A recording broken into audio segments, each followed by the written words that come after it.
પ્રકરણ 8 દશાંશ સંખ્યાઓ. પ્રાસ્તાવિક. સવિતા અને શમા કેટલીક સ્ટેશનરી વસ્તુઓ ખરીદવા માટે બજારમાં ગયા. સવિતાએ કહ્યું, મારી પાસે 5 રૂપિયા ને 75 છે. શમાએ કહ્યું, મારી પાસે 7 રૂપિયા ને 50 પૈસા છે. તેઓ જાણતા હતા કે દશાંશનો ઉપયોગ કરીને રૂપિયા અને પૈસા કેવી રીતે લખવા. તેથી સવિતાએ કહ્યું, મારી પાસે 5.75 રૂપિયા છે, અને શમાએ કહ્યું, મારી પાસે 7.50 રૂપિયા છે. શું તે બંને યોગ્ય રીતે લખ્યું છે? આપણે જાણીએ છીએ કે બિંદુ, ડોટ કે પોઈન્ટ દશાંશ ચિહ્ન દર્શાવે છે. આ પ્રકરણમાં આપણે દશાંશ સંખ્યા વિશે વધુ જાણીશું. દશાંશ. રવિ અને રાજુએ પોતાની પેન્સિલની લંબાઈ માપી. રવિની પેન્સિલ 7 સેન્ટીમીટર 5 મિલીમીટર લાંબી હતી, તેમજ રાજુની પેન્સિલ 8 સેન્ટીમીટર 3 મિલીમીટર લાંબી હતી. શું તમે દશાંશનો ઉપયોગ કરીને સેન્ટીમીટરમાં લંબાઈ વ્યક્ત કરી શકો છો? આપણે જાણીએ છીએ કે 10 મિલીમીટર બરાબર 1 સેન્ટીમીટર, તેથી 1 મિલીમીટર બરાબર 1 સેન્ટીમીટર તથા 1 બરાબર 0.1 સેન્ટીમીટર. હવે રવિની પેન્સિલની લંબાઈ 7 સેન્ટીમીટર 5 મિલીમીટર બરાબર 7.5 સેન્ટીમીટર, એટલે કે 7 સેન્ટીમીટર અને 1 સેન્ટીમીટરનો 5 ભાગ બરાબર 7.5 સેન્ટીમીટર. રાજુની પેન્સિલની લંબાઈ બરાબર 8 સેન્ટીમીટર 3 મિલીમીટર બરાબર 8.3 સેન્ટીમીટર, એટલે કે 8 સેન્ટીમીટર અને 1 સેન્ટીમીટરનો 3 ભાગ બરાબર 8.3 સેન્ટીમીટર. જો આપણે એકમોને બ્લોક દ્વારા દર્શાવીએ તો 1 એકમ બરાબર 1 બ્લોક, 2 એકમ બરાબર 2 બ્લોક અને એ જ મુજબ આગળ. એક બ્લોક 10 સમાન ભાગોમાં વહેંચાયેલ છે, એટલે દરેક ભાગ 1 એકમ છે. 2 ભાગ 2 દશાંશ અને ભાગ 5 દશાંશ દર્શાવે છે, અને એ જ મુજબ આગળ. અને એ જ મુજબ 2 બ્લોક અને 3 ભાગ દશાંશના મિશ્રણને આ મુજબ લખી શકાય. તેને આપણે 2.3 પણ લખી શકીએ છીએ અને 2.3 તરીકે પણ વાંચી શકીએ છીએ. ચાલો આપણે બીજું એક ઉદાહરણ જોઈએ કે જ્યાં એક કરતાં વધારે એકમ છે. દરેક ટાવર 10 એકમો દર્શાવે છે, તેથી અહીં દર્શાવેલ સંખ્યા આ મુજબ છે.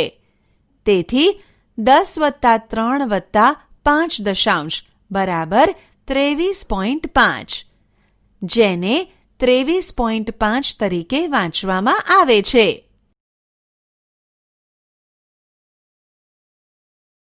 સંખ્યા રેખા પર દશાંશ સંખ્યાનું નિરૂપણ. અપૂર્ણાંકનું સંખ્યા રેખા પર નિરૂપણ કર્યું.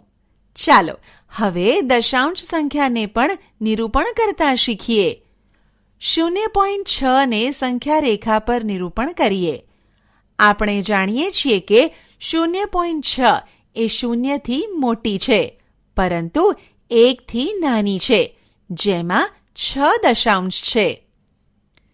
સંખ્યા રેખા પર 0 અને 1 ની વચ્ચેની લંબાઈને 10 સમાન ભાગોમાં વિભાજિત કરો અને એમાંથી 6 ભાગ અહીં દર્શાવ્યા મુજબ લો. ઉદાહરણ. આપેલી સંખ્યાઓને સ્થાન કિંમત કોષ્ટકમાં લખો. ઉકેલ. એ. સંખ્યા 20.5માં દશકના સ્થાનમાં 2, એકમના સ્થાનમાં 0 અને દશાંશના સ્થાનમાં 5 લખીશું. બી. સંખ્યા 4.2માં એકમના સ્થાનમાં 4 અને દશાંશના સ્થાન પર 2 લખીશું. ઉદાહરણ. આપેલ દરેકને દશાંશ સ્વરૂપે લખો. ઉકેલ. એ. 2 એકમ અને 5 દશાંશ. 2 એકમ અને 5 દશાંશ બરાબર 2+5 બરાબર 2.5. બી 30 અને 1 30 અને 1 બરાબર 30+1 બરાબર 30.1. ઉદાહરણ: આપેલ દરેકને દશાંશ સ્વરૂપે લખો. ઉકેલ: એ 30+6+2. આપણી પાસે 3 દશક, 6 એકમ અને 2 દશાંશ છે. તેથી આપેલ સંખ્યાનું દશાંશ સ્વરૂપ થશે 36.2. બી 600+2+8. અહીં 600, 2 એકમ અને 8 દશાંશ છે. તેથી આપેલ સંખ્યાનું દશાંશ સ્વરૂપ થશે 602.8.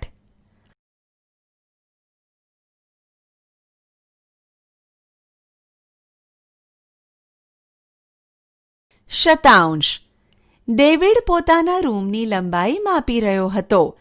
તેણે જોયું કે તેના રૂમની લંબાઈ 4 મીટર અને 25 સેન્ટીમીટર છે. તે આ લંબાઈને મીટરમાં લખવા માંગતો હતો.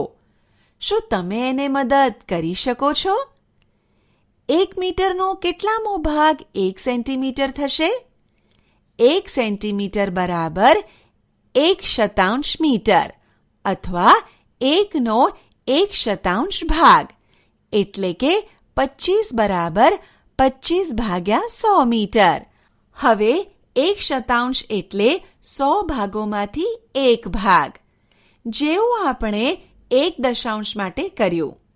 ચાલો આને ચિત્રાત્મક રીતે બતાવવાનો પ્રયાસ કરીએ. એક ચોરસ લો અને તે 10 સમાન ભાગોમાં વહેંચો. છાયાંકિત લંબચોરસ ભાગ એ આ ચોરસનો કેટલામો ભાગ છે? આકૃતિ 1 માંથી તે 1 દશાંશ અથવા 1 દશાંશ અથવા 0.1 છે. હવે દરેક લંબચોરસને 10 સમાન ભાગોમાં વિભાજિત કરો. આકૃતિ 2 માં બતાવ્યા પ્રમાણે 100 નાના ચોરસ મળે છે. ત્યાં દરેક નાના ચોરસ મોટા ચોરસનો કયો ભાગ છે? પ્રત્યેક નાનું ચોરસ મોટા ચોરસના 1/100 અથવા 1/4 ભાગ જેટલો છે. દશાંશ સ્વરૂપમાં 1/100 બરાબર 0.01 લખીશું અને 0.01 તરીકે વાંચીશું. જો આપણે મોટા ચોરસના 8 ચોરસ, 15 ચોરસ, 50 ચોરસ અને 92 ચોરસ છાયાંકિત કરીએ તો તે મોટા ચોરસનો કયો ભાગ હશે?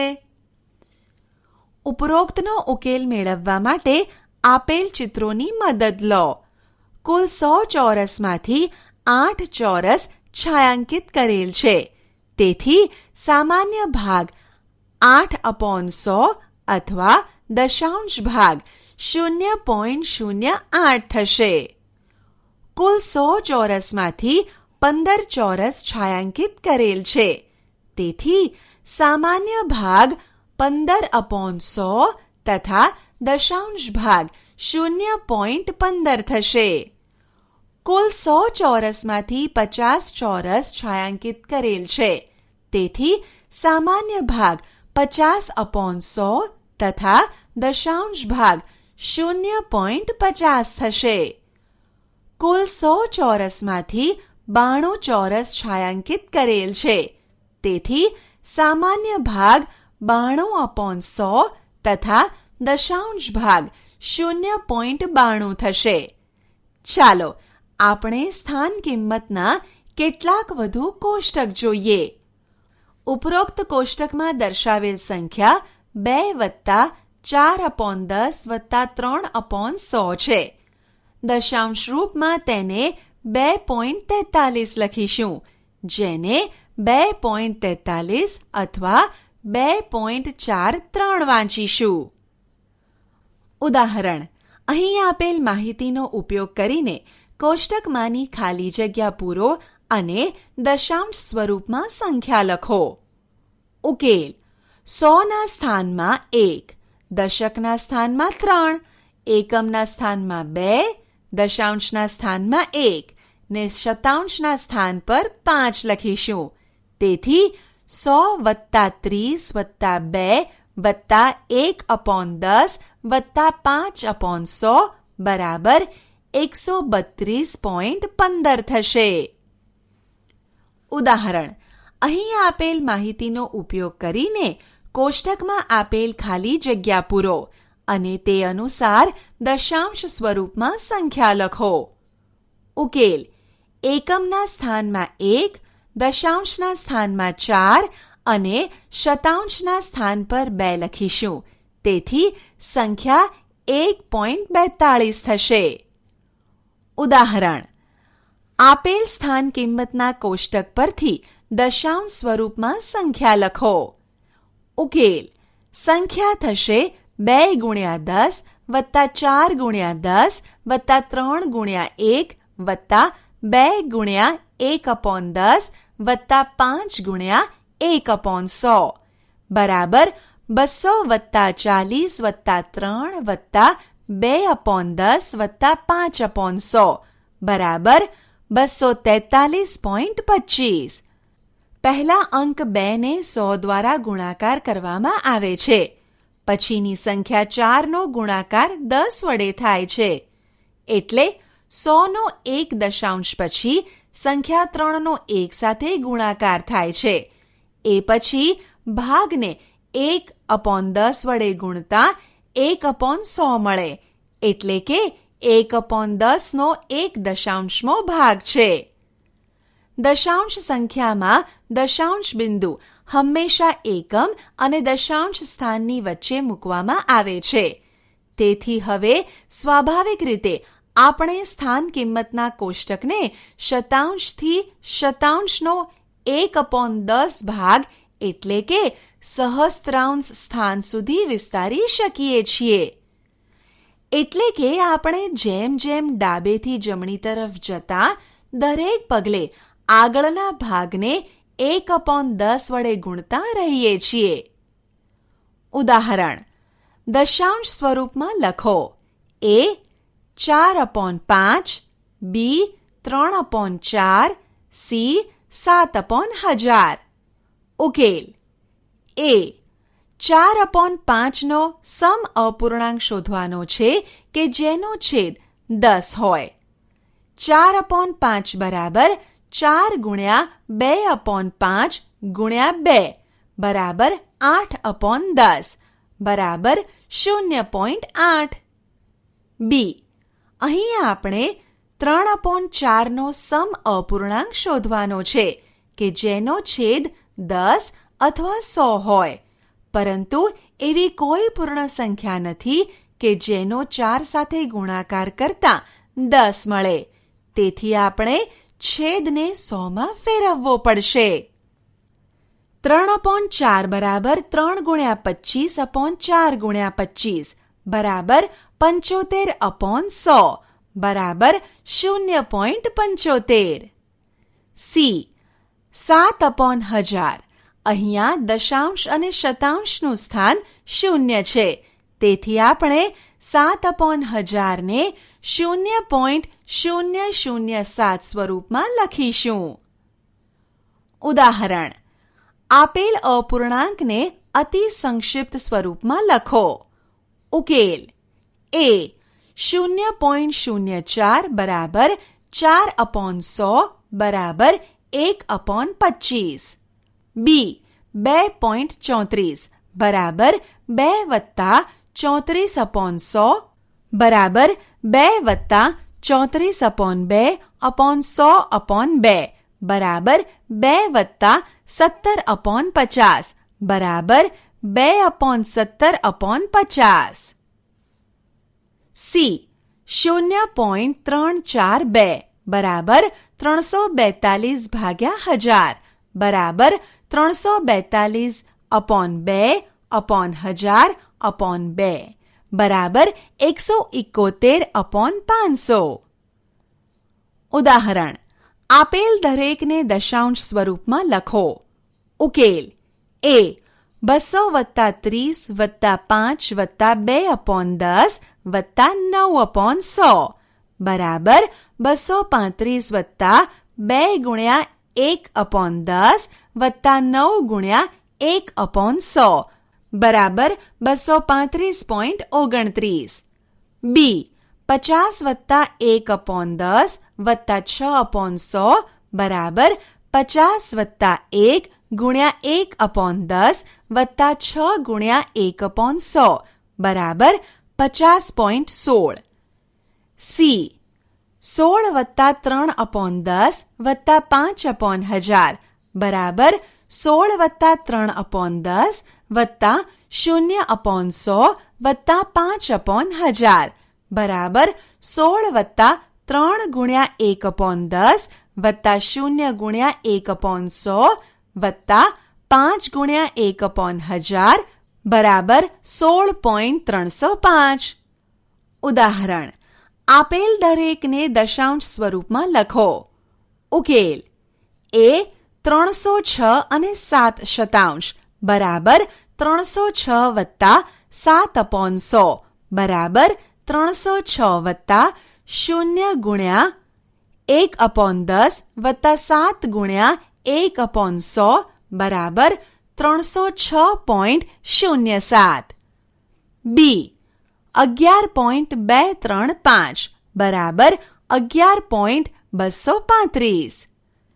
સી 9 અને 25 સહસ્ત્રાંશ બરાબર 9 વત્તા 25/1000 બરાબર 9 વત્તા 0/10 વત્તા 2/100 વત્તા 5/1000 બરાબર 9.025.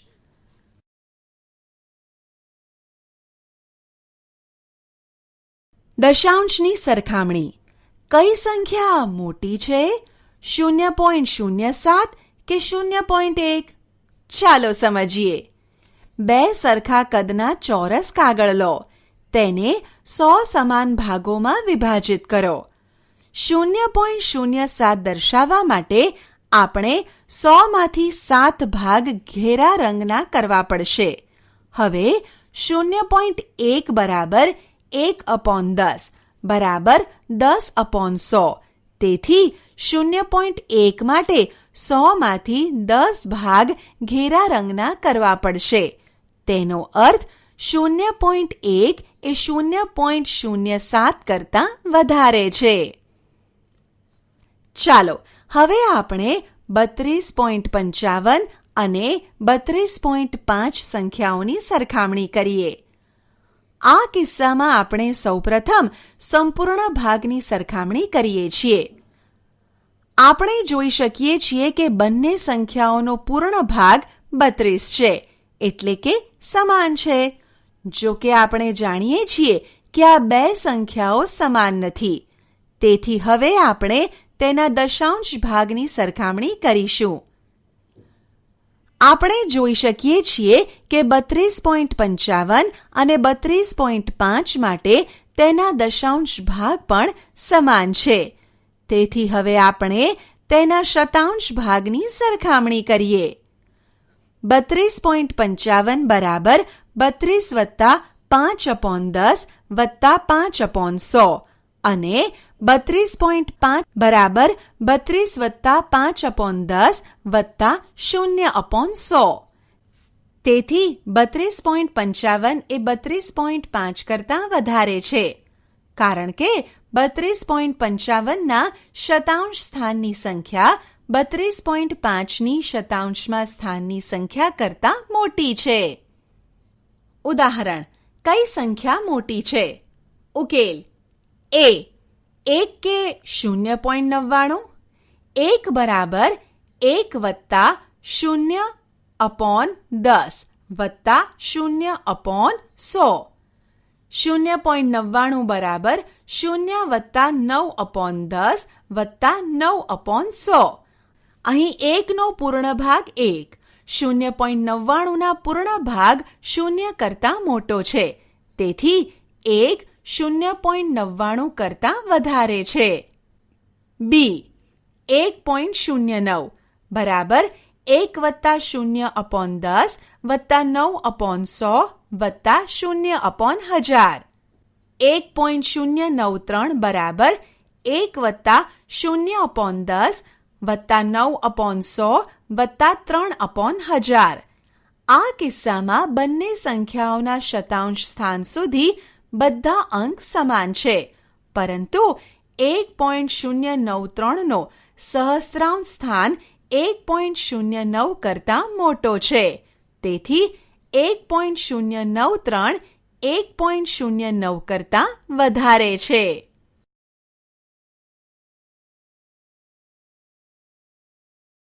દશાંશનો ઉપયોગ. નાણાં. આપણે જાણીએ છીએ કે 100 પૈસા બરાબર 1 રૂપિયો.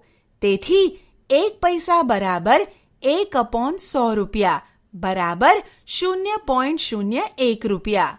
આ રીતે 65 પૈસા બરાબર 65/100 રૂપિયા બરાબર 0.65 રૂપિયા અને 5 પૈસા બરાબર 5/100 રૂપિયા 0.05 રૂપિયા. 105 પૈસા એટલે કેટલા થશે? તે 1 રૂપિયો 5 પૈસા થશે બરાબર 1.05 રૂપિયા. ઉદાહરણ. દશાંશનો ઉપયોગ કરી દશાંશ સ્વરૂપે દર્શાવો. ઉકેલ. એ 50 રૂપિયા 90 પૈસા બરાબર 50 રૂપિયા વત્તા 90 પૈસા બરાબર 50 રૂપિયા વત્તા 90/100 રૂપિયા બરાબર 50.90 રૂપિયા. બી. 725 પૈસા બરાબર 700 પૈસા વત્તા 25 પૈસા બરાબર 700/100 રૂપિયા વત્તા 25/100 રૂપિયા બરાબર 7.25 રૂપિયા. લંબાઈ. મહેશ તેના ટેબલની ઉપરની સપાટીને મીટરમાં માપવા માંગે છે. તેની પાસે 50 સેન્ટીમીટર વાળી માપપટ્ટી છે. તેણે જોયું કે ટેબલની ઉપરની સપાટી 156 સેન્ટીમીટરની હતી. તો તેની લંબાઈ મીટરમાં કેટલી થશે? મહેશ જાણે છે કે 1 સેન્ટીમીટર બરાબર 1/100 મીટર અથવા 0.01 મીટર. તેથી 56 સેન્ટીમીટર બરાબર 56/100 મીટર બરાબર 0.56 મીટર. આમ ટેબલની ઉપરની સપાટીની લંબાઈ 156 સેન્ટીમીટર બરાબર 100 મીટર વત્તા 56 સેન્ટીમીટર બરાબર 1 મીટર વત્તા 56/100 મીટર બરાબર 1.56 મીટર. મહેશ આ લંબાઈને ચિત્ર દ્વારા પણ દર્શાવવા માંગે છે. તેણે સમાન કદના ચોરસ કાગળો લીધા અને તેમને 100 સમાન ભાગમાં વહેંચ્યા. તેણે તે દરેક ચોરસને 1 સેન્ટીમીટર તરીકે ઓળખ્યા. વજન. નંદુએ 500 ગ્રામ બટાકા, 250 ગ્રામ શિમલા મિર્ચ, 700 ગ્રામ ડુંગળી, 500 ગ્રામ ટામેટા, 100 ગ્રામ આદુ અને 300 ગ્રામ મૂળા ખરીદ્યા. તો થેલીમાં શાકભાજીનું કુલ વજન કેટલું છે? તો ચાલો થેલીમાં રહેલી બધી શાકભાજીના વજનનો સરવાળો કરીએ. ઉકેલ. 500 ગ્રામ વત્તા 250 ગ્રામ વત્તા 700 ગ્રામ વત્તા 500 ગ્રામ વત્તા 100 ગ્રામ વત્તા 300 ગ્રામ બરાબર 2350 ગ્રામ. આપણે જાણીએ છીએ કે 1000 ગ્રામ બરાબર 1 કિલોગ્રામ. તેથી 1 ગ્રામ બરાબર 1/1000 કિલોગ્રામ બરાબર 0.001 કિલોગ્રામ. આમ 2350 ગ્રામ બરાબર 2000 ગ્રામ વત્તા 350 ગ્રામ બરાબર 2000/100 કિલોગ્રામ વત્તા 350/1000 કિલોગ્રામ બરાબર 2.350 કિલોગ્રામ. અર્થાત 2350 ગ્રામ બરાબર 2 કિલોગ્રામ 350 ગ્રામ બરાબર 2.350 કિલોગ્રામ. આમ નંદુની થેલીમાં કુલ 2.350 કિલોગ્રામ શાકભાજી છે. ઉદાહરણ. દશાંશનો ઉપયોગ કરી કિલોગ્રામ સ્વરૂપે દર્શાવો. ઉકેલ. એ 2 ગ્રામ બરાબર 2/1000 કિલોગ્રામ બરાબર 0.002 કિલોગ્રામ. 3750 ગ્રામ બરાબર 3000 ગ્રામ વત્તા 750 ગ્રામ બરાબર 3/1000 વત્તા 750/1000 કિલોગ્રામ બરાબર 3.750 કિલોગ્રામ. સી 5 કિલોગ્રામ 8 ગ્રામ બરાબર 5 કિલોગ્રામ વત્તા 8/1000 કિલોગ્રામ બરાબર 5.008 કિલોગ્રામ. દશાંશ તરીકે અપૂર્ણાંક. ઉદાહરણ: આપેલી સંખ્યાને દશાંશ સ્વરૂપમાં લખવાનો પ્રયાસ કરીએ. ઉકેલ. એ 11/5 બરાબર 22/10 બરાબર 20 વત્તા 2 દશાંશ બરાબર 20 દશાંશ વત્તા 2 દશાંશ બરાબર 2 વત્તા 2 દશાંશ બરાબર 2.2. તેથી 11/5 દશાંશ સ્વરૂપ 2.2 થશે. બી 1/2. 1/2 માં છેદ 2 છે. દશાંશ સ્વરૂપમાં દર્શાવવા માટે છેદ 10 હોવો જરૂરી છે. આપણે જાણીએ છીએ કે સમ અપૂર્ણાંક કેવી રીતે મેળવી શકાય. તેથી 1/2 બરાબર 1/5 ભાગ્યા 2/5 બરાબર 5 દશાંશ બરાબર 0.5. આમ 1/2 નું દશાંશ સ્વરૂપ 0.5 છે. અપૂર્ણાંક તરીકે દશાંશ. અત્યાર સુધી આપણે શીખ્યા કે અપૂર્ણાંક કે જેના છેદ 10, 2 અને 5 હોય તેને દશાંશ સ્વરૂપમાં કેવી રીતે લખવા તે શીખ્યા. શું આપણે દશાંશ સંખ્યા 1.2 ને અપૂર્ણાંક સંખ્યાના સ્વરૂપમાં લખી શકીએ? જુઓ, 1.2 બરાબર 1 વત્તા 2 દશાંશ બરાબર 10 દશાંશ વત્તા 2 દશાંશ બરાબર 12 દશાંશ. દશાંશ સંખ્યાઓનો સરવાળો. 0.35 અને 0.42 નો સરવાળો કરો. એક ચોરસ લો અને તેને 100 સરખા ભાગમાં વહેંચો. આ ચોરસમાં 0.35 ને દર્શાવવા 3/10 ને છાયાંકિત કરો અને 5/100 માં રંગ ભરો. આ જ ચોરસમાં 0.42 દર્શાવવા માટે 4/10 ને છાયાંકિત કરો અને 2/100 માં રંગ ભરો. હવે ચોરસમાં કુલ દશાંશ અને કુલ શતાંશની સંખ્યા ગણતા 7 અને 7 મળે છે. તેથી 0.35 વત્તા 0.42 બરાબર 0.77. આમ જે રીતે આપણે પૂર્ણ સંખ્યાઓનો સરવાળો કરીએ છીએ એ જ રીતે દશાંશ સંખ્યાઓનો સરવાળો પણ કરી શકીએ. શું હવે તમે 0.67 અને 0.54 નો સરવાળો કરી શકશો? આ રીતે એકમ, દશાંશ અને શતાંશ સ્વરૂપમાં અંકો લખીશું અને ત્યારબાદ શતાંશ, દશાંશ અને એકમના સ્તંભમાં રહેલા અંકોનો સરવાળો કરીશું. સરવાળો કરતા 1.22 મળે. આમ 0.68 વત્તા 0.54 બરાબર 1.22.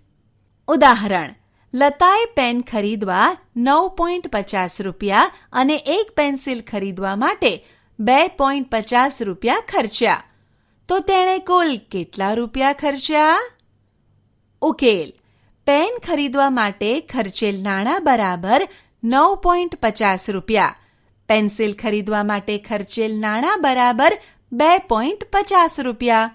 માટે કુલ ખર્ચેલા નાણાં બરાબર 9.50 રૂપિયા વત્તા 2.50 રૂપિયા. માટે કુલ ખર્ચેલા નાણાં બરાબર 12 રૂપિયા. ઉદાહરણ: સેમસને 5 કિલોમીટર બસ દ્વારા 2 કિલોમીટર 265 મીટર કાર દ્વારા અને બાકી રહેલું 1 કિલોમીટર 30 મીટર અંતર ચાલીને મુસાફરી કરી હતી. તો તેણે કુલ કેટલા અંતરની મુસાફરી કરી? ઉકેલ: બસ દ્વારા કરાયેલ મુસાફરીનું અંતર બરાબર 5 કિલોમીટર 52 મીટર બરાબર 5.052 કિલોમીટર. કાર દ્વારા કરાયેલ મુસાફરીનું અંતર બરાબર 2 કિલોમીટર 265 મીટર બરાબર 2.265 કિલોમીટર.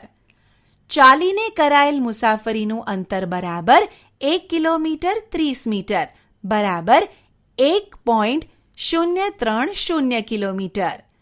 આ બધી સંખ્યાઓનો સરવાળો કરીશું, જેથી મળે 8.347 કિલોમીટર. તેથી મુસાફરીનું કુલ અંતર બરાબર 8.347 કિલોમીટર.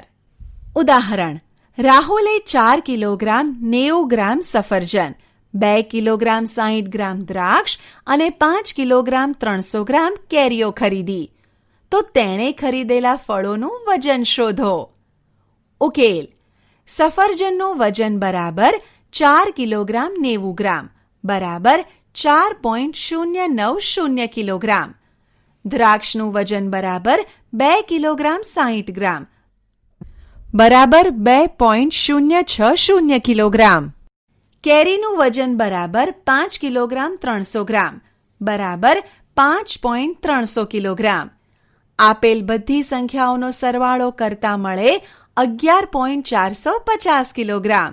તેથી ખરીદેલા ફળોનું કુલ વજન બરાબર 11.450 કિલોગ્રામ.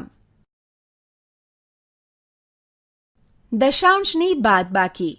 સમજૂતી: 1.32 ને 2.58 માંથી બાદ કરો. 2.58 અને 1.32 ને આ રીતે કોષ્ટકમાં લખીશું. ત્યારબાદ બાદબાકી કરતા 1.26 મળે. તેથી આપણે કહી શકીએ કે દશાંશોની બાદબાકી શતાંશમાંથી શતાંશ, દશાંશમાંથી દશાંશ, એકમમાંથી એકમ તેમજ આ પ્રકારના અન્યની બાદબાકી કરવાથી થાય છે. જેવી રીતે આપણે સરવાળામાં કર્યું હતું. કેટલીક વાર જ્યારે દશાંશોની બાદબાકી કરીએ છીએ ત્યારે આપણને અંકોનો સમૂહ ફરી બનાવવો પડે છે. ચાલો આપણે 3.5 માંથી 1.74 બાદ કરીએ. સૌ પ્રથમ આપેલ સંખ્યાઓને કોષ્ટકમાં લખીશું. અહીં શતાંશના સ્થાન પર બાદબાકી શક્ય નથી. તેથી ફરી સમૂહ બનાવી બાદબાકી કરતા 1.76 મળે. ઉદાહરણ: અભિષેક પાસે 7.45 રૂપિયા હતા. તેણે 5.30 રૂપિયાની ચોકલેટ ખરીદી. તો અભિષેક પાસે કેટલા રૂપિયા બાકી રહે તે શોધો. ઉકેલ: કુલ રૂપિયા બરાબર 7.45 રૂપિયા. ચોકલેટ માટે કરેલો ખર્ચ બરાબર 5.30 રૂપિયા માટે બાકી રહેલ રૂપિયા બરાબર 7.45 બાદ 5.30 બરાબર 2.15 રૂપિયા. ઉદાહરણ: ઉર્મિલાની શાળા તેના ઘરથી 5 કિલોમીટર 350 મીટરના અંતરે આવેલી છે. તે 1 કિલોમીટર 70 મીટર ચાલીને અને બાકી રહેલ અંતર બસમાં મુસાફરી કરીને કાપે છે. તો તે બસમાં મુસાફરી કરી કેટલું અંતર કાપે છે? ઉકેલ: ઘરથી શાળાનું કુલ અંતર બરાબર 5.350 કિલોમીટર. ચાલીને કાપેલું અંતર બરાબર 1.070 કિલોમીટર. તેથી બસમાં મુસાફરી દ્વારા કપાયેલું અંતર બરાબર 5.350 કિલોમીટર બાદ 1.070 કિલોમીટર બરાબર 4.280 કિલોમીટર. આમ બસમાં મુસાફરી દ્વારા કપાયેલું અંતર બરાબર 4.280 કિલોમીટર અથવા 4 કિલોમીટર 280 મીટર. ઉદાહરણ: રૂબીએ 5 કિલોગ્રામ 200 ગ્રામ વજનનું તરબૂચ ખરીદ્યું. તેમાંથી તેણે 2 કિલોગ્રામ 750 ગ્રામ તેના પાડોશીને આપ્યું. તો રૂબી પાસે બાકી રહેલ તરબૂચનું વજન કેટલું થશે? ઉકેલ: તરબૂચનું કુલ વજન બરાબર 5.200 કિલોગ્રામ. તેના પાડોશીને આપેલ તરબૂચનું વજન બરાબર 2.750 કિલોગ્રામ. તેથી બાકી રહેલ તરબૂચનું વજન બરાબર 5.200 કિલોગ્રામ બાદ 2.750 કિલોગ્રામ બરાબર 2.450 કિલોગ્રામ. આપણે શું શીખ્યા? 1. 1ના ભાગ તરીકે લેવું. 1ના 10 ભાગ બરાબર 1/10 થાય. તે દશાંશમાં 0.1 તરીકે લખી શકાય. ટપકાનું નિશાન દશાંશ ચિહ્ન બતાવે છે અને તે એકમ સ્થાન અને દશાંશ સ્થાનની વચ્ચે આવે છે. 2. છેદમાં 10 હોય તેવી તમામ સંખ્યાઓ દશાંશ સ્થાન વડે દર્શાવી શકાય છે અને ઉલટું પણ સાચું છે. 3. 1ના 100 ભાગ બરાબર 1/100 જેને 1/100 કહે છે અને 0.01 તરીકે દર્શાવાય છે. 4. છેદમાં 100 હોય તેવી તમામ સંખ્યાઓ દશાંશ સ્થાન વડે દર્શાવી શકાય છે અને ઉલટું પણ સાચું છે. 5. સ્થાન કિંમતના કોષ્ટકમાં જેમ આપણે ડાબી બાજુથી જમણી બાજુ જઈએ તેમ 1/10 વડે ગુણતા જવું પડે છે. જેમ કે 1/10ની જમણી બાજુએ 1/100 આવે. 6. દરેક દશાંશને સંખ્યા રેખા પર પણ દર્શાવી શકાય છે. 7. દરેક દશાંશને અપૂર્ણાંક તરીકે દર્શાવી શકાય છે. 8. કોઈ પણ બે દશાંશ સંખ્યાઓને સરખાવી શકાય છે. જેમાં પહેલા પૂર્ણ ભાગથી શરૂઆત કરાય છે અને પૂર્ણ ભાગ સમાન હોય તો તેના 10મા ભાગને સરખાવવો. 9. દશાંશનો આપણે રોજિંદા જીવનમાં ઘણી રીતે ઉપયોગ કરીએ છીએ. ઉદાહરણ તરીકે પૈસા, લંબાઈ અને વજનના એકમ દર્શાવવા.